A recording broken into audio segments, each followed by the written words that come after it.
Shalom. This is your brother Samat coming to you in the spirit and power of Yahweh Bashim Yahweh Shai, giving double honors to the elders and apostles, bring millstone and peace and blessings to the elect.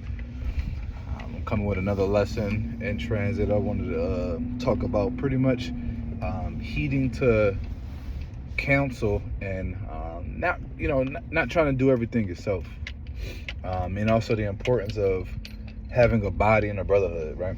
So pretty much all that wrapped up into one. Just getting off the job. It's something I was just kind of meditating on, just through just the thoughts of talking to some of the brothers at camp and talking to the brother Parathum, and he just kind of pretty much was just expressing his gratitude for the brotherhood, and it kind of and just how much he's grown and learned just from being in the body. And it was beautiful to hear, man, because I felt the same way. And it's always good to know that you're appreciated. You know what I mean? I think it's very important for every man to know that he's appreciated, especially when you have people you care about and you're doing things for people, right? So just starting off, Sirach, the 37th chapter and the 12th verse, pretty much reading down to, I believe, like the 15th verse. I don't have the precept directly in front of me, but I do have it pretty much off the top of my head, paraphrase. So the 12th verse goes into, be thou continually with the godly man, whom thou knowest to keep the laws, right? So that will sorrow with thee if thou shalt miscarry.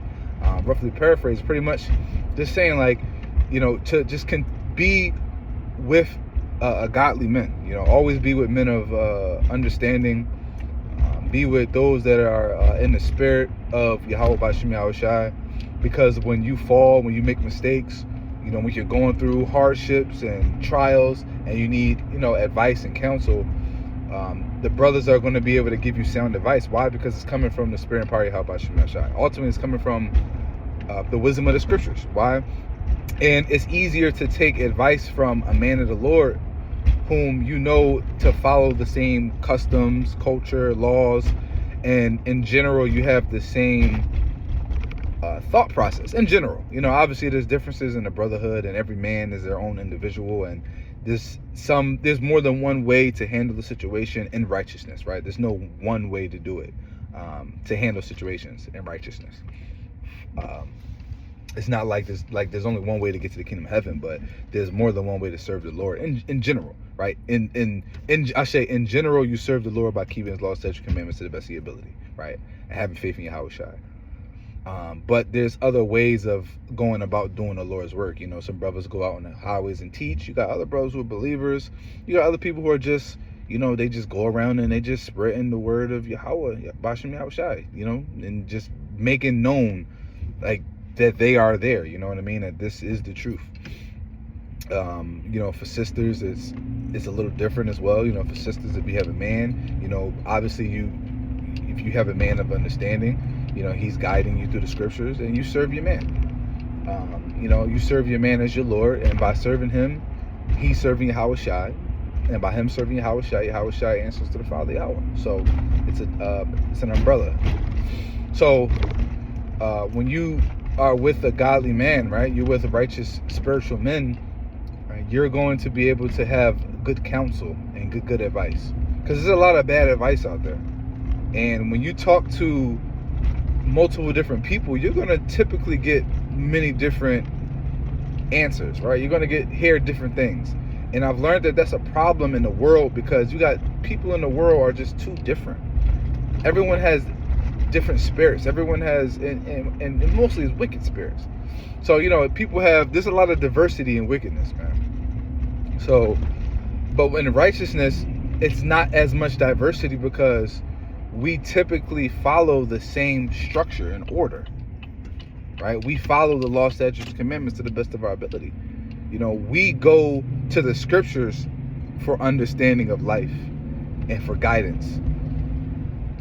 So when we have men that follow that same order, when we go to them advice, I could go to the brothers in my camp. I can go to each of them individually, and I can ask them for advice in a particular area of my life. And for the most part, I'm gonna get the same answer. in different words, of course, but I'm gonna get the same answer in general. Why? Because I know it's coming from the scriptures. And when you go further down into Sirach 37, you go into 13, it also talks about how, let the wisdom of, or basically, and I'm paraphrasing, let the wisdom of your own heart stand, right? Because there's none more faithful unto you than him, right? Talking about your own mind.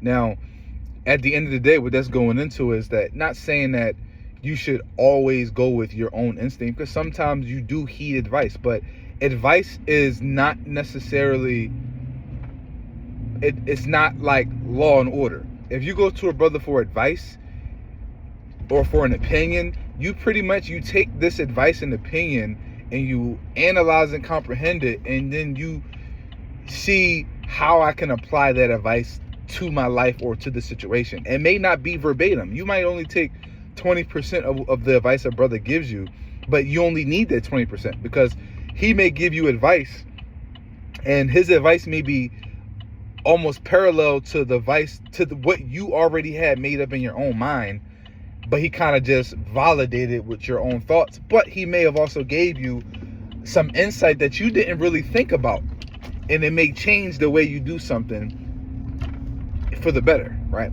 So, but he also may give you other things that you already may have meditated on, and you determined that it wasn't right for the situation, or you may have meditated on it and think like, it's not going to work for the situation. Because obviously, when you give this example or story of what you're going through, you're not going to be able to give it in its entirety. You're going to summarize it for the most part and give little details. But it says to trust your own heart. At the end of the day, that's ultimately, you know yourself, and you know the situation better than anyone, and you also know the repercussions of the actions and the choices you make more than anyone. Why? Because you firsthand have to experience them. But at the same time, when you go down, it also talks about how sometimes, and this is how it kind of gets you twofold. 14, it goes into how sometimes your own mind might think that it knows more than many elders that sit up in high places, high towers, right? So you also kind of gotta use that with a grain of salt. Take that with a grain of salt. You kind of understand, like, all right, maybe I need another opinion, because maybe my own thoughts are coming from a place of emotion. I'm being anxious. Maybe I'm being very abrasive, or just impulsive, because you typically, maybe what I want to do is what I want, but not what I need. So you need somebody to give you a different perspective. But at the end of the day, if you're analyzing things from a very, I guess, can you really analyze your own situation unbiasedly because it's affecting you? Maybe not. But if you use wisdom and you just kind of see the bigger picture, but then maybe you can have a better decision. So, pretty much, use your own counsel, but heed the counsel of many counselors, all right? And then verse 15 goes into pretty much like the kicker of it all, which is like, throughout all of that, right? Your own conscience, your own thoughts, your own wisdom, as well as the wisdom of like-minded men around you, and elders and such. You take all of that, and what trumps it all is the guidance of the Lord. Prayer. Pray to the Lord. Ask the Lord to guide you. Ask the Lord to, lead you in the right direction and to show you the way.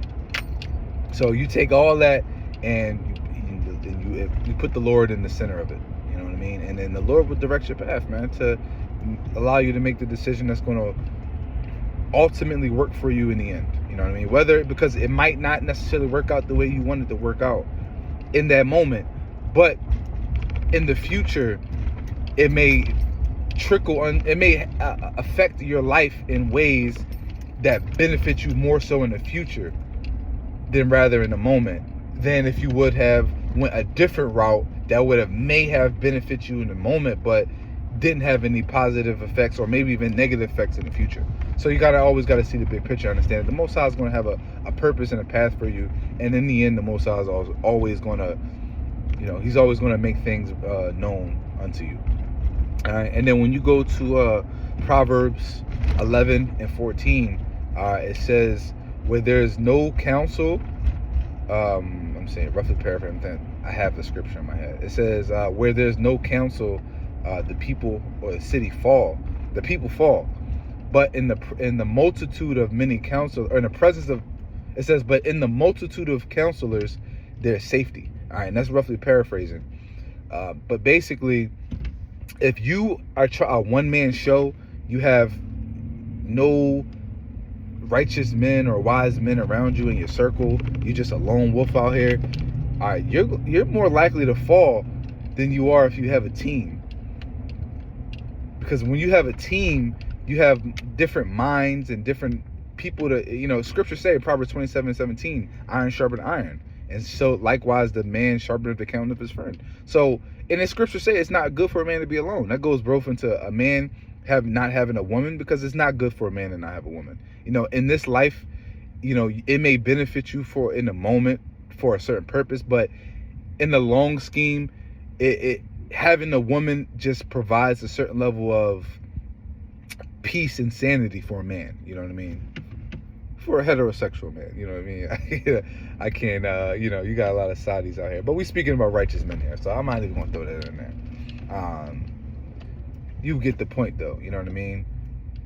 It's tough. You know what I mean? So, but most importantly, we're talking about the brotherhood. So it's not good for a man to labor alone, bro. You should want to have more men. In your circle. You should want to have a team and a circle of righteous men, wise men. Because you have people out here who are like, even if you put a worldly analogy, right? A more carnal analogy is, if you're trying to become successful, right, or wealthy and rich, right, in this world, if you try to become rich in this world alone, it's going to be far more difficult than if you have a team. Because why? You're one man going against a whole team. You're competing against other businesses. You're competing against other corporations. And these other corporations and people, they have teams where they're not stretching themselves too thin. If you try to do everything alone, you'll never have any time or peace or sanity. But if you have a team of people that you can rely on for this person has that job, that person has this job, we coming up with an idea. You got 3 minds coming up with an idea versus one. You're gonna lose, and it comes in the spirit too. Every man walks their own walk. Every man's salvation is their own. But at the end of the day, when you have like-minded righteous men in your circle, it makes this truth so much more enjoyable and so easier to endure, because when you fall, there's someone there to help pick you up instead of you having to pick yourself up. So that's pretty much the point. Lord willing, your brothers and sisters were edified by this lesson. If you take anything from this lesson, it's pretty much just heed the counsel of the men around you, and don't be afraid to seek counsel, and always remember to, at the end of the day, trust your own spiritual instinct, but thoroughly comprehend and digest the advice and information that you get from the righteous men around you. So again, Lord willing, to be able to edify until next time. Shalom.